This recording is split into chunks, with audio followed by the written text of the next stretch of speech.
여러분 힘든 시대를 살아가고 있죠. 그러면서 여러분에게 늘 감사한 마음이 있습니다.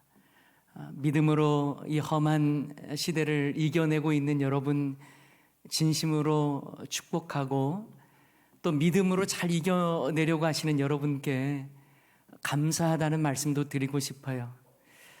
하루하루 버텨내기 어려우신 분들도 계실 것이고 힘든 세월을 버텨가며 살아가는 것이 어려움 가운데에 있다 할지라도 여러분 잘하고 계십니다.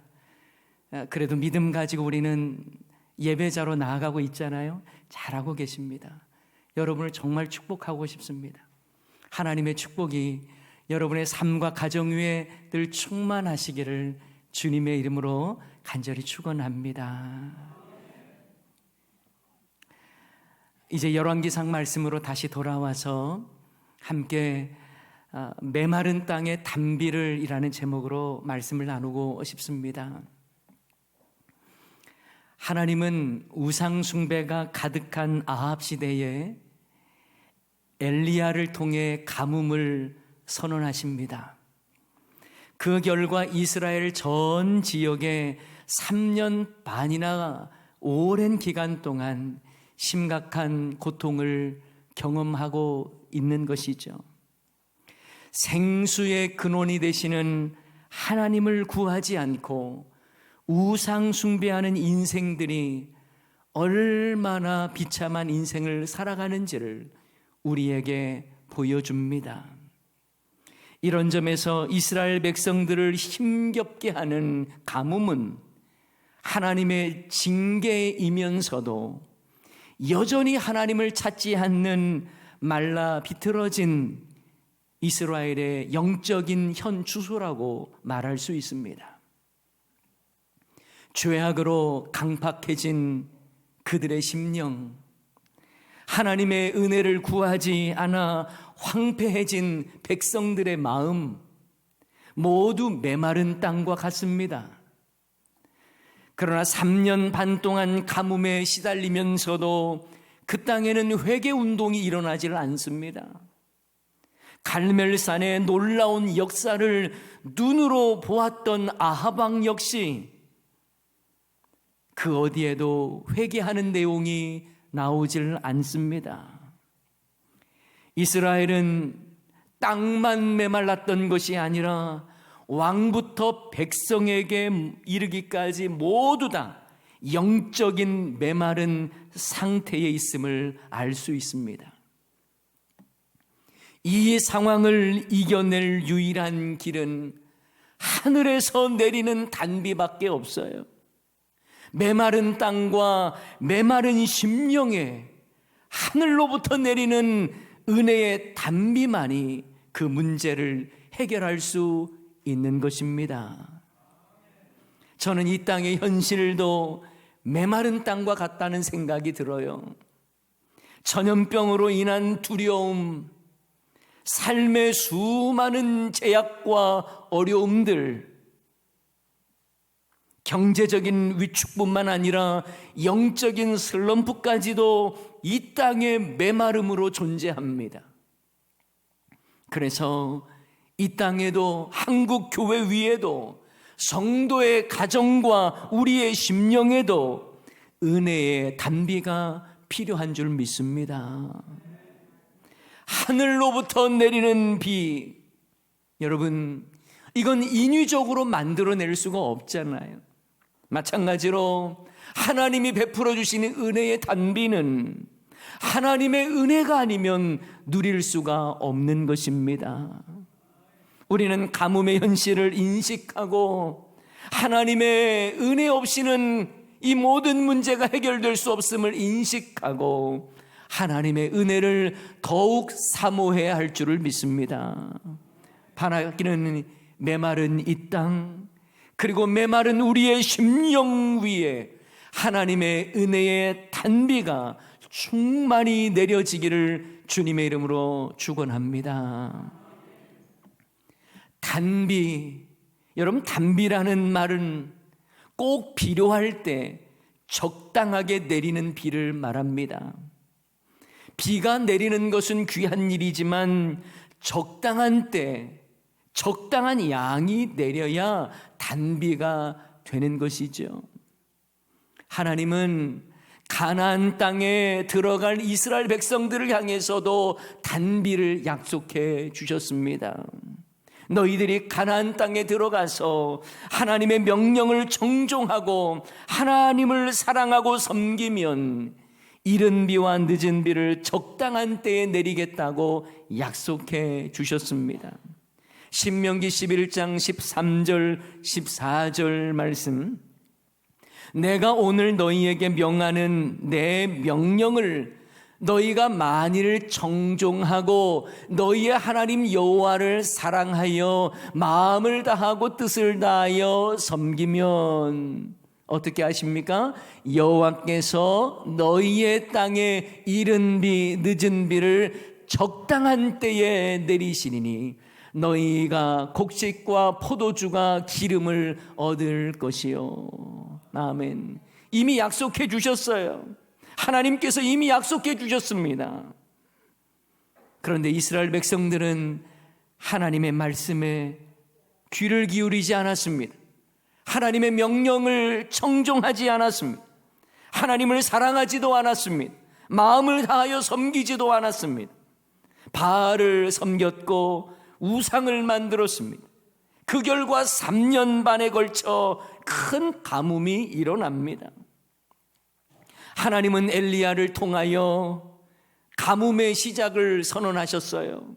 그리고 이제는 다시 엘리야를 통해서 비를 내리시겠다고 약속하십니다.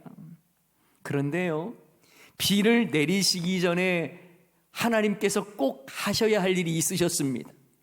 그것은 바로 참신이 누구신가, 이것을 증명해 보이는 한판 승부가 필요했던 것이죠.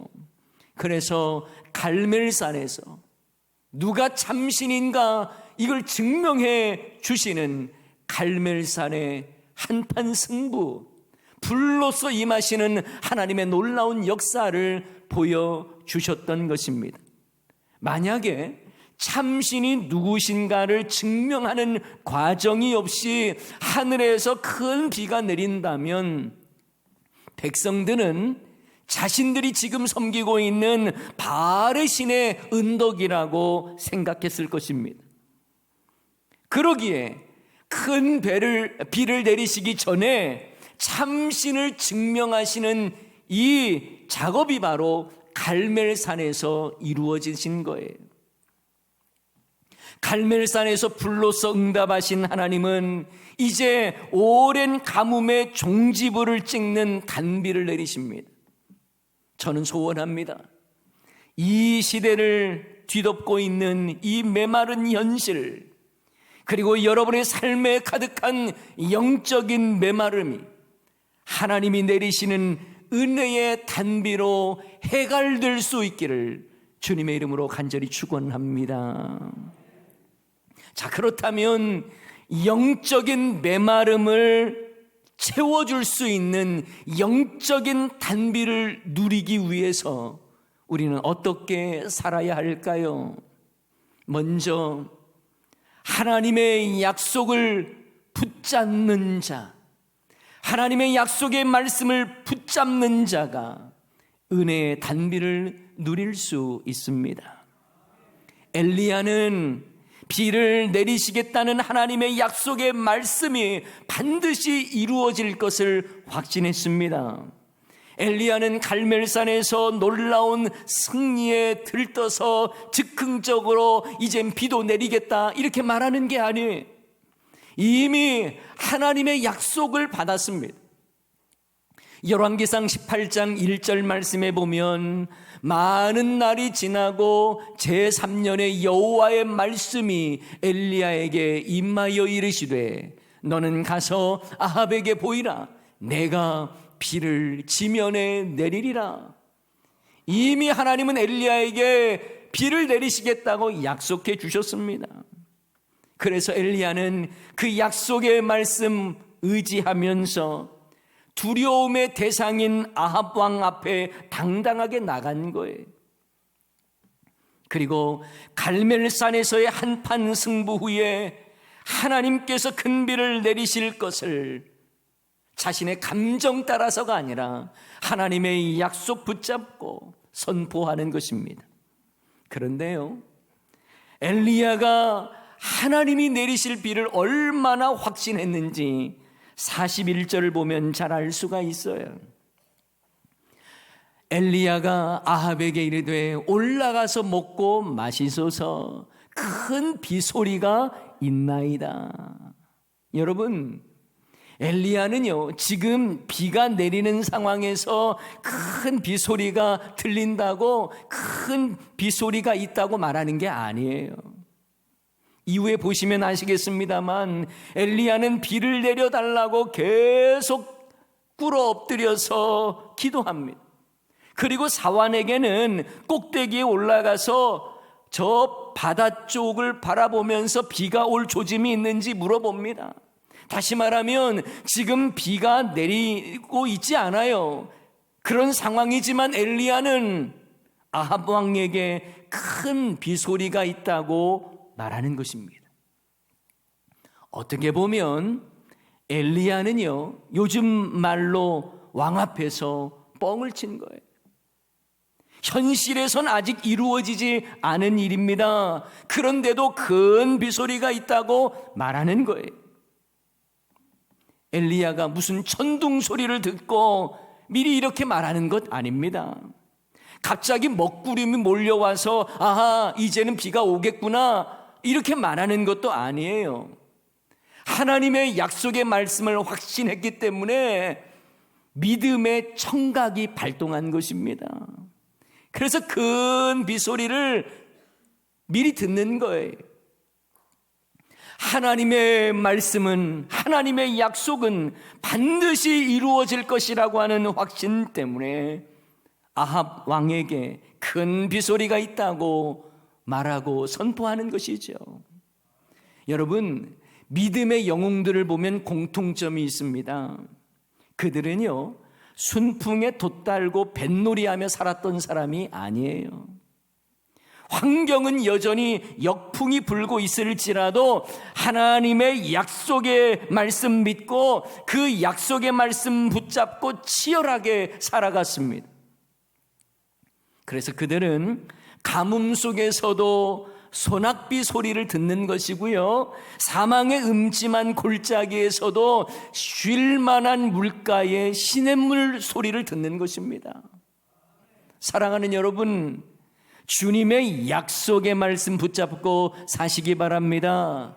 나의 고상한 철학이나 인생의 경험 의지하지 마시고요, 주님의 약속의 말씀 의지해야 하나님이 내리시는 은혜의 단비를 누릴 수가 있는 것입니다. 예수님께서 베드로에게 깊은 곳에 가서 금을 던지라 하셨죠. 그런데 이미 베드로는요, 예수님을 자기 배에 모셨고요, 그 배에서 무리를 향해 가르치시는 예수님의 말씀을 이미 듣고 있었습니다. 그러니 깊은 곳에 가서 금을 던지라는 예수님의 명령에 즉각적으로 순종할 수 있었어요. 예수님의 명령은 어부의 상식과 경험에는 맞지 않을지라도 주님의 말씀 의지해서 깊은 곳에 가서 그물을 던진 것입니다. 이처럼 우리도요, 주님의 말씀 의지하며 순종할 때에 은혜의 단비를 얻게 되는 것입니다. 바라기는 주님의 말씀이 이루어질 것을 믿고 주의 약속 붙잡고 믿음의 청각이 열리면서 순종할 수 있는 여러분 되시기를 주님의 이름으로 축원합니다. 두 번째로, 기도를 포기하지 않는 자가요, 하나님이 베푸시는 은혜의 단비를 누리는 거예요. 우리는 기도할 때 쉽게 포기합니다. 몇 번 기도하다가 안 되면, 응답이 없으면 포기해요. 그러다 나중에는요, 자기가 했던 기도 제목조차도 그저 기억도 못할 때가 많습니다. 그럼 오늘 본문에 나오는 엘리야의 모습을 보세요. 42절 말씀에 보니까 아합이 먹고 마시러 올라가니라.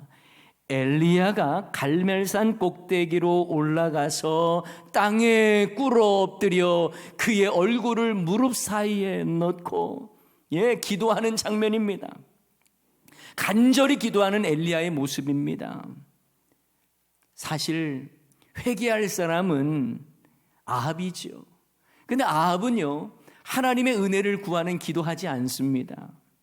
자신의 죄악 때문에 이스라엘 전체가 이 큰 가뭄이 왔는데도 불구하고 회개하며 기도하지 않습니다. 정작 기도해야 될 사람은 기도하지 않아요. 문제가 있으면 당연히 기도해야 하는데 기도하지 않습니다. 문제가 아니라 문제 앞에서 기도하지 않는 것이 문제 아닙니까? 엘리야는 아합이 먹고 마실 그때에 갈멜산 꼭대기에 올라가 간절히 기도합니다. 땅에 꿇어 엎드려 그의 얼굴을 무릎 사이에 넣고 간절히 기도합니다. 그의 얼굴을 무릎 사이에 넣었대요. 저는 엘리야의 모습처럼 기도해 보려고 했거든요.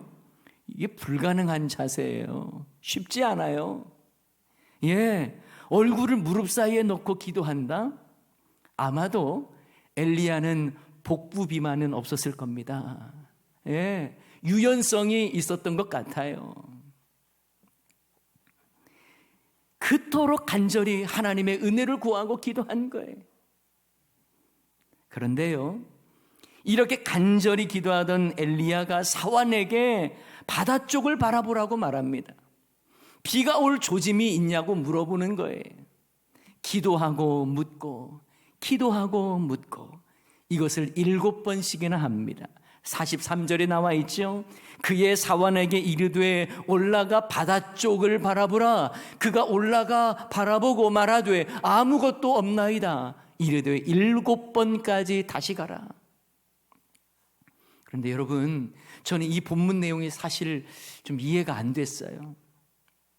갈멜산에서 엘리야가 간절히 하나님 앞에 기도했을 때는 즉각적으로 불로 임하지 않았습니까? 응답하셨어요. 그런데 왜 하나님께서 비를 내려달라고 기도하는 간절한 그 엘리야의 기도에 즉각적으로 응답하지 않으셨을까요? 하나님은 마른 하늘에도 즉각적으로 비를 내릴 수 있는 분 아닙니까? 그런데 왜 비를 주시겠다고 약속하셨음에도 불구하고 왜 뜸을 들이시는 것일까? 이 부분을 묵상하면서 하나님이 저에게 주신 마음의 감동이 있었어요. 즉각적으로 응답하지 않으신 데에도 하나님의 놀라운 뜻이 있다는 것입니다. 하나님은 엘리야도 연약한 인간에 불과하다라는 것을 깨닫게 하시는 것이고요. 그러기에 간절히 기도하고 포기하지 말고 기도해야 할 것을 일깨워 주시는 거예요.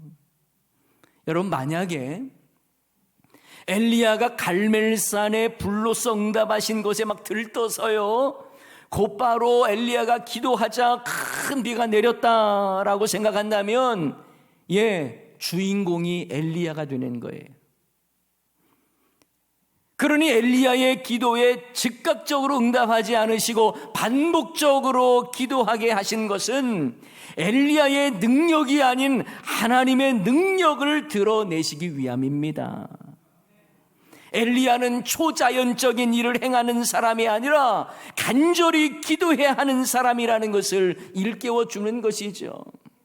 그래서 야고보서 5장 17절 18절 말씀에도 보면 엘리야는 우리와 성정이 같은 사람이로되 그가 비가 오지 않기를 간절히 기도한즉 3년 6개월 동안의 땅에 비가 오지 아니하고 다시 기도하니 하늘이 비를 주고 땅이 열매를 맺었다고 말하지 않습니까?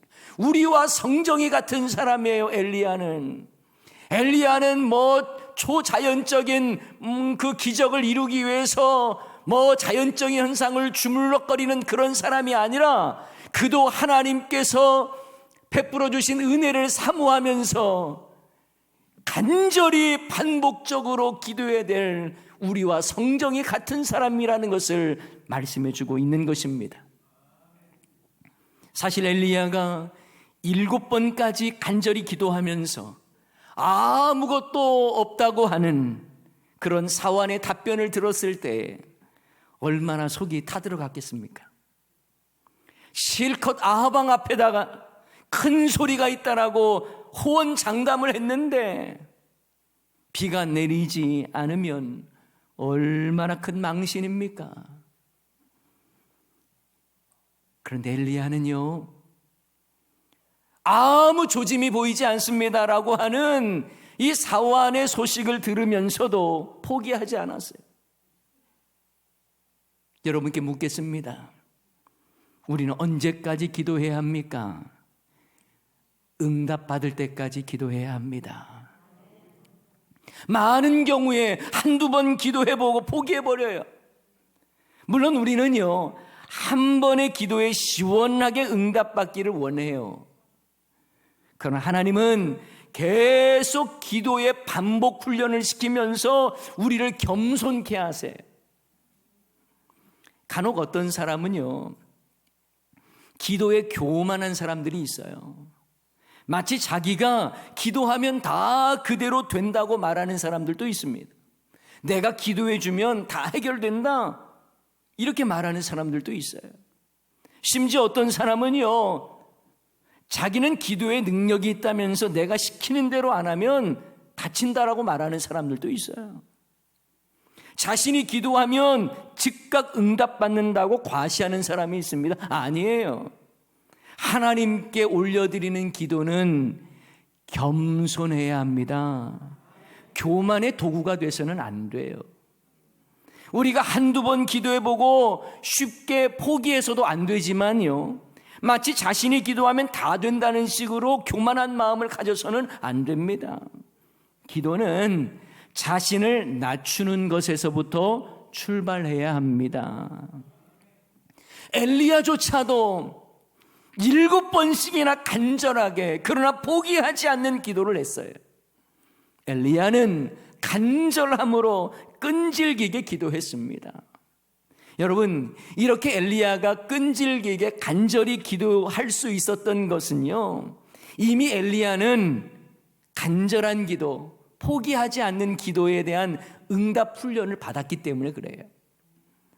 사르밧 과부 아들이 죽었을 때에 엘리야가요, 그 사르밧 과부의 아들을 안고 기도합니다. 한 번 기도했을 때에 살아난 게 아니에요. 죽은 아이 위에 몸을 3번 펴서 엎드려 기도했습니다. 반복적으로 기도했어요. 그 기도 속에 과부의 아들이 살아나는 역사를 엘리야가 경험했습니다. 그때도요, 여러 번 기도했어요. 이스라엘 백성들이 요단강을 건너서 가나안 땅에 들어가지 않습니까? 그리고 여리고성을 돌 때에 하루에 한 번, 그리고 7째 날에는 7바퀴, 총 13바퀴를 돕니다. 그리고 마지막 날에 양강나팔과 함께 온 백성이 함성을 불렀을 때에 여리고성이 무너졌어요. 여러분께 한번 여쭤보고 싶은데요, 여러분 생각해 보세요. 이스라엘 백성들이 여리고성을 돌 때에 한 2-3바퀴 도니까 성벽 사이에 균열이 생겼을까요? 한 5-6바퀴 돌았을 때에 성벽 틈새가 크게 벌어졌을까요? 10바퀴쯤 돌았을 때에 쌓여져 있던 성벽의 벽돌들이 떨어져 내려갔을까요? 저는 그렇게 생각하지 않습니다. 포기하지 않고 13바퀴를 다 돌고 제사장들은 양강나팔을 불고 백성들이 큰 소리를 외칠 때에 성이 무너진 줄을 믿습니다.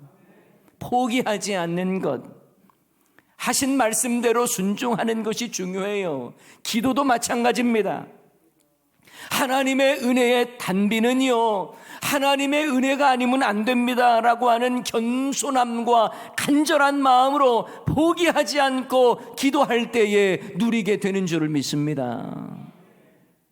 저와 여러분이 이러한 기도의 모습으로 간절히 포기하지 말고 겸손히 기도할 때에 하나님의 그 놀라우신 은혜의 단비를 누리게 될 줄 믿습니다. 마지막으로 내다보는 믿음의 사람이 은혜의 단비를 누리게 돼요. 내다보는 믿음의 사람은요, 지금 주어진 작은 것에 실망하지 않습니다. 왜요? 하나님께서 이후에 이루실 놀라운 일들을 기대하기 때문에 그렇습니다.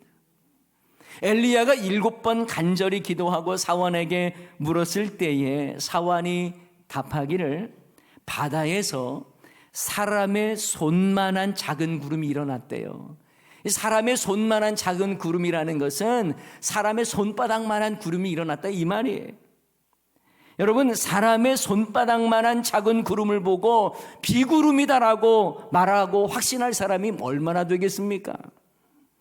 그러나 엘리야는 하나님으로부터 분명한 약속의 말씀을 들었고 또한 간절한 기도를 통해 확신을 받았기 때문에 바다의 손바닥만한 작은 구름이 큰 비를 몰고 올 구름이라는 것을 알고 있었던 거예요. 내다본 것이지요. 그러자 아직 비가 내리지도 않는 상황에서 엘리야는요, 아합에게 이렇게 말을 합니다. 비에 막히지 않도록 마차를 타고 내려가십시오. 어떻게 보면 좀 무모한 말 아닙니까? 비라도 좀 왕창 내리고 있으면 그때 말해도 늦지 않을 텐데 비가 오지도 않는 상황에서 손바닥만한 구름 보고 아합 왕에게 큰 비가 내릴 거니까 마차에 이 비에 막히지 않도록 내려가십시오 라고 말하고 있다는 사실이에요. 여러분, 믿음의 사람은요, 내 생각이나 감을 믿고 말하는 사람이 아니에요. 하나님의 약속의 말씀과 기도를 통해서 확신을 갖는 사람입니다. 여러분, 이미 엘리야는요, 사르밧 과부의 한 웅큼 밀가루를 통해서 하나님께서 끊이지 않는 엄청난 양의 밀가루를 공급하시는 걸 경험을 했어요. 그러니 이 손바닥만한 구름, 한 웅큼의 구름을 통해서도 하나님이 이루실 엄청난 비를 선포할 수 있는 거예요. 여러분, 하나님 나라 역시 마찬가지 아닐까요? 내다봄으로 확장되어지는 겁니다. 예수님도 천국을 겨자씨 한 알과 같다라고 말씀하시면서 점차 확장됨을 말씀하십니다. 마태복음 13장 31절 32절 말씀에 보니까요, 또 비유를 들어 이르시되 천국은 마치 사람이 자기 밭에 갖다 심은 겨자씨 한 알 같으니 이는 모든 씨보다 작은 것이로되 자란 후에는 어떻게 돼요? 풀보다 커서 나무가 되며 공중의 새들이 와서 그 가지에 깃들인다라고 말합니다. 하나님의 나라도요, 이 내다봄의 역사예요. 확장되는 거예요. 아브라함을 생각해 보세요. 약속의 자녀는 이삭 한 사람이었습니다. 그러나 이삭을 통해서 약속의 자녀인 교회가 점차 확장되었잖아요. 하나님의 나라가 널리 확장된 것입니다. 이처럼 하나님의 구원 역사는 내다봄의 역사예요. 하나의 미랄 되신 예수님이 죽으심으로 무수한 열매를 맺게 되었잖아요. 사명을 맡은 자들이 교회가 되어서 하나님 나라가 점차 널리 확장되는 것입니다. 그러니 지금 손바닥만한 구름에 낙심하거나 실망하지 마세요. 하나님은 손바닥만한 구름을 통해서도 이후의 일들을 내다보는 자에게는 하나님의 은혜의 단비가 무엇인가를 보여주시고 누리게 하실 것입니다. 주님의 약속의 말씀 붙잡고 하나님이 내리시는 은혜의 단비를 사모하며 기도하면서 하나님께서 이후에 나를 통해서 이루실 일들을 바라보면서 믿음으로 나아갈 때에 하나님의 은혜의 단비는 우리 가운데 충만히 임하게 되는 것입니다.